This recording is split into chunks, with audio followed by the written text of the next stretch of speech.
ሰላም ጤና ይስጥልን አድማጭ ተመልካቾቻችን የዕለቱን አበይት ዜናዎችና ወቅታዊ መረጃዎችን ይዘንላችሁ ቀርበናል። ከፖለቲካ ትንታኔዎች እስከ ጦር ሜዳ ውሎች በትክክለኛ መረጃ ላይ ብቻ የተመሰረቱ ትኩስና ሰበር ዜናዎችን እንዲሁም ወታደራዊ መረጃዎችን በዝርዝር ወደ እናንተ እናደርሳለን። ለቻናላችን አዲስ የሆናችሁ ተከታታዮቻችን ትኩስና የተረጋገጡ መረጃዎች በፍጥነት እንዲደርሷችሁ ሰብስክራይብ፣ ላይክ በማድረግ ቤተሰብ እንድትሆኑ በአክብሮት እንጋብዛለን። ለሌሎች ተደራሽ እንዲሆን በማጋራት አግዙን።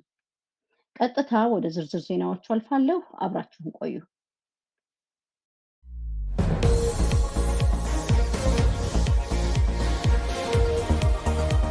በዞብልና በራማ ግንባሮች በተደረጉ አውደ ውጊያዎች የአገዛዙ ሰራዊት ክፉኛ ተመታ። መሸነፉን ተከትሎ በከባድ መሳሪያ በሰነዘረው ጥቃት የንጹሃን ሕይወት አለፈ። በአማራ ፋኖ ብሔራዊ ንቅናቄ አፋብን ወሎ ቤት አማራ ምኒልክ ስር የሚንቀሳቀሰው የ102ኛ ኮር አሃዶች ሰኔ 18 ቀን 2018 ዓ.ም ከተለያየ አቅጣጫ ወታደራዊ ግስጋሴ አድርጎ በነበረው የአገዛዙ ሰራዊት ላይ መብረቃዊና የተቀናጀ የመልሶ ማጥቃት እርምጃ በመውሰድ በሁሉም ግንባሮች ከባድ ወታደራዊ ሽንፈት ማጋጠማቸውን የእዙ ህዝብ ግንኙነት መምሪያ አስታወቀ። አምባገነኑ ስርዓት ያለ የሌለ ኃይሉን በመጠቀም በዞብልና በራማ በኩል በተለምዶ ፀሐይ መግቢያ እስከሚባለው ቦታ ድረስ ሰፊ ስምሪት ቢያደርግም የኮሩ ክንደብርቱ አናብስቶች በወሰዱት የማያዳግም እርምጃ የጠላትን ወታደራዊ ኃይል ሚዛን በማዛባት ወደኋላ እንዲያፈገፍግ አስገድደውታል። በዚሁ ግንባር የ12ኛ ክፍለ ጦር የቀድሞው ዞብላምባ ክፍለ ጦር አንደኛና ሶስተኛ ሻለቃዎች ከቀዩ ጋሪያ ቡኮ እስከ ጎቡ ጋሪያ በመዘርጋት ባካሄዱት እልቅ አስጨራሽ ውጊያ የገባው የጠላት ኃይል ሙሉ በሙሉ ቀለበት ውስጥ ማስገባት የቻሉ ሲሆን ከፋኖ የስናይፐርና የመትረየስ አልሞ ተኳሾች የተረፈው የጠላት ኃይል የራሱን የሻለቃና የሻምበል አመራሮች አስከሬን ሳይቀር ሜዳ ላይ ጥሎ ወደ መንደፈራ ቀበሌ መፈርጠጡ ተረጋግጧል። በተመሳሳይ ሁኔታ የ65ኛ ክፍለ ጦር የቀድሞ ታጠቅ ክፍለ ጦር ረመጦች 82 ሚሊ ሜትር ሞርተር በመጠቀም ሻለቃዎቻቸውን ከኮባ ተነስተው ወደ ጎለንሻና ዳልቻ በማስጠጋት ጠላት ባልጠበቀው አቅጣጫ ብርቱ ምት ያሳረፉ ሲሆን ከሀብሎ መንደር እስከ ጎቡ ጋሪያ ያለውን ቀጠና በመቆጣጠር ጠላት እንዳይንቀሳቀስ አድርገዋል። የ102ኛ ኮር ቃኝ ኃይል በበኩሉ በዋልካ መንደር በኩል በመግባት የጠላትን አከርካሪ የሰበረ ሲሆን የ101ኛ ኮር የ11ኛ ክፍለ ጦር አንደኛ ሻለቃ አናብስቶችም በአርበኛ ጌታ የከበደ እየተመሩ ወደ ጮቢ በርና አካባቢው በመግባት የወሰዱት እገዛ የላቀ ታሪክ የሰራ መሆኑ ተገልጿል። ጠላት 3 መድፎች፣ አንድ ዙ 23 እና አንድ ባለ 120 ሚሊ ሜትር ሞርተር በሆርማትና በመንደፈራ በኩል አሰልፎ ሙሉ አቅሙን ቢጠቀምም የፋኖን ብርቱ ክንድ መቋቋም ሳይችል ቀርቷል። ይሁንና መሬት ላይ የገጠመውን ከባድ ሽንፈት ተከትሎ ወታደራዊ መረጃና የኢላማ መቆጣጠሪያ ኦፒ የሌለው የአገዛዙ ሰራዊት በግምትና በባለገመድ የከባድ መሳሪያ ድብደባ በአዲስ ቅኝና በጃሮታ ቀበሌዎች ላይ በከፈተው ጥቃት ጦርነቱ የማይመለከታቸውን 4 ንጹሃን አርሶ አደሮችን ህይወት ቀጥፏል።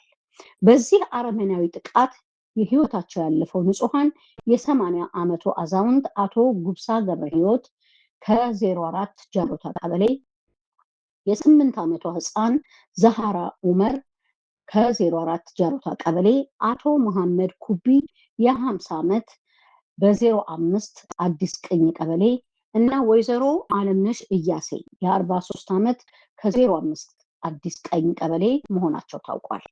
በተጨማሪም የአቶ ጉብሳ ገብረ ህይወት ልጆች የሆኑት ድርብ ጉብሳና ሙሉ ቢሰጠኝ እንዲሁም የአቶ መሐመድ ኩቢ ባለቤትና ልጆች በሙሉ በከባድ መሳሪያው ድብደባ ሳቢያ በጽኑ ቆስለው በአሁኑ ሰዓት በሞትና በህይወት መካከል እንደሚገኙ ተገልጿል።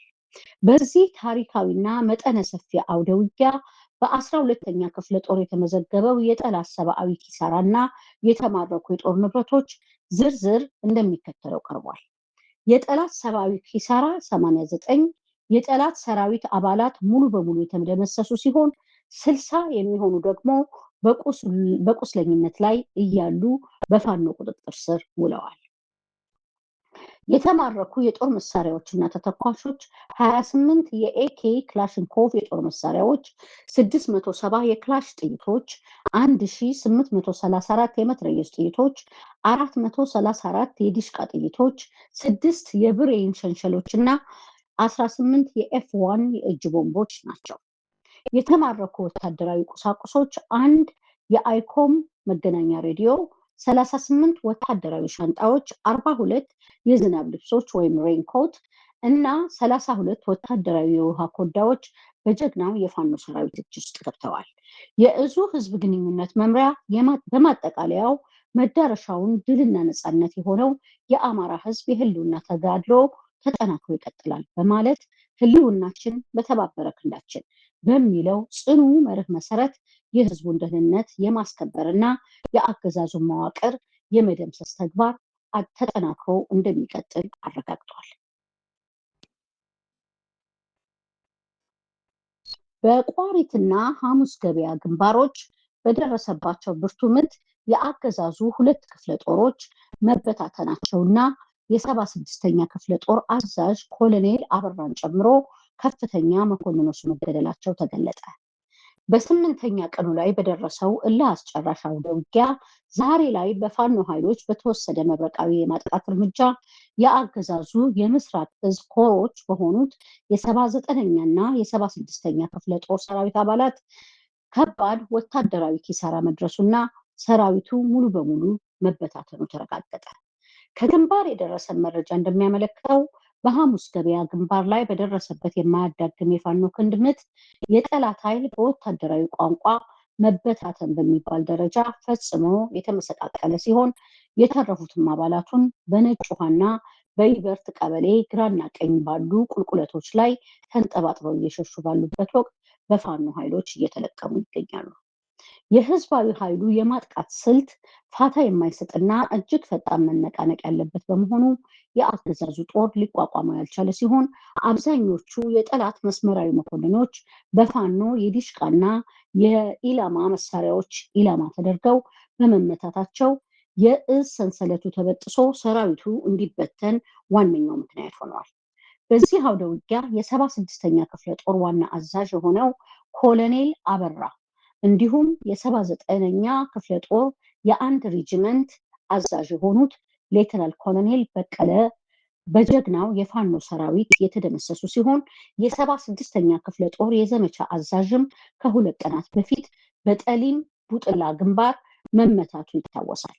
በዚህም ሳቢያ እስካሁን ባለው መረጃ መሰረት 2 ዲሽቃ፣ 3 ብሬን እና በርካታ የክላሽንኮቭ የጦር መሳሪያዎች በወገን ኃይል እጅ ሊማረኩ ችለዋል። በአሁኑ ሰዓት የጠላት ሞተራይዝድ ሻለቃ ቋሪት መገንጠያ ላይ ሆኖ በአንድ የዙ 23 ከባድ መሳሪያ ተኩስ የከፈተ ቢሆንም የፋኖን ብርቱ ግስጋሴና ጥቃት መቋቋም ባለመቻሉ መሳሪያውን ወደኋላ እየጎተተ ለማግፈግፈግ እየተገደደ ይገኛል። በዚህ ታሪካዊ የሐሙስ ገበያ ግንባር ውጊያ የፋኖ ኃይሎች ከፍተኛ ወታደራዊ ቅንጅት ያሳዩ ሲሆን የደጋዳሞች ሻለቃ ትናንት ምሽት ወደ ግንባር የገባውን የ206ኛ ኮር 24ኛ ክፍለ ጦር የቃኝና መሐንዲስ ሻለቃ እንዲሁም የወረዳው የጎበዝ አለቃ ጦር በጋራ ሆነው ጠላትን ሲቀጠቅጡት ውለዋል። የጠላትን እንቅስቃሴ ሙሉ በሙሉ ለመገደብና የማምለጫ መንገዶችን ለመዝጋት በተሰራው ስልታዊ ስራ የ201ኛ ኮር 45ኛ ክፍለ ጦር በአረፉ በኩል ያለውን መውጫ ቀዳዳ ያጠረ ሲሆን የደንበጫ ከበር ተመስገን ሻለቃ ደግሞ ጠላት ወደ ደንበጫ አቅጣጫ እንዳይንቀሳቀስ መንገዶችን ዘግቶ በመያዝ በውጊያ ላይ የላቀ ተጋድሎ እያደረገ ይገኛል። በአሁኑ ሰዓትም በአካባቢው የተጀመረውና የአገዛዙን ጦር ክፉኛ ያዳከመው ይኸው አውደ ውጊያ በተለያዩ ግንባሮች አሁንም በከፍተኛ ሁኔታ መቀጠሉ ታውቋል። ለዛሬ ያዘጋጀንላችሁ አበይት ዜናዎችና ወቅታዊ መረጃዎች እነዚህን ይመስሉ ነበር። እስከ ዝግጅታችን ፍጻሜ ድረስ አብራችሁን ስለቆያችሁ ከልብ እናመሰግናለን። መረጃዎቹ ተደራሽነታቸው እንዲሰፋ ቪዲዮውን ላይክ እንዲሁም ለሌሎች እንዲደርስ ሼር በማድረግ አግዙን። እስካሁን ሰብስክራይብ ያላደረጋችሁም የቻናላችን ቤተሰብ እንድትሆኑ በድጋሚ እናስታውሳለን። በሌሎች ወቅታዊና የተረጋገጡ መረጃዎች በቀጣይ ዝግጅታችን እስከምንገናኝ ድረስ ቸርን ሰንብቱ።